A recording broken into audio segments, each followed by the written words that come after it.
Hey guys, if you recall, we said that after the Declaration of Independence and while the war was going on, the Continental Congress had to come up with a way with governing their new nation. After all, that's what the Declaration of Independence said they were going to do. They were going to create a new country. So earlier this week, we mentioned that they created our first government, the Articles of Confederation. If you do recall, we might have mentioned that a confederation creates a loose alliance of states, not a strong central government. And we kind of shared that we understood why they would do that because they were reacting to what they saw in Great Britain. But their reaction was to go the exact opposite instead of simply tweaking or modifying what was working in Great Britain. What we ended up getting then was, in the words of George Washington, was a disabled or tattered or hobbling country.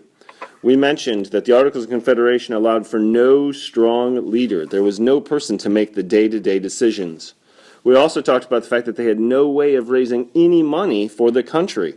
That prevented them from paying off debts to other countries from the war. It also prevented them from making any improvements. They had no power to enforce the laws. They could pass a law, even though it was difficult, but there was no way to make sure it happened.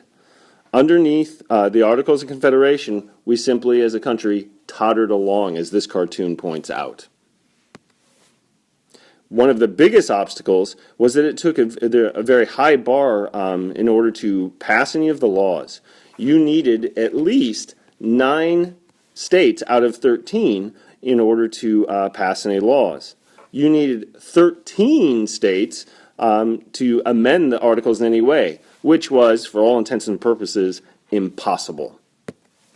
We did mention one thing that was positive that came out of the Articles of Confederation, and that was a system to add new lands by creating sections and townships, and then establishing a means by which, once you reached a certain population and wrote a constitution, you could add new states. And as you see here, we talked about the first 5 states that were added under the Northwest Ordinance. So at the end of the day, we kind of pointed out that the Articles of Confederation, when asked about it, as a country, you should just say no. Unfortunately, 80 years later, 11 of the states will decide, no, we should try a confederation again. It's not going to work out so well for them. Next week in class, we're going to look at the solution. The Constitutional Convention will be held in Philadelphia. If you look at this picture, you can see the windows are closed and most of the curtains are going to be closed as well. This is going to be a very secret meeting, but out of it is going to come our government that is still in existence today.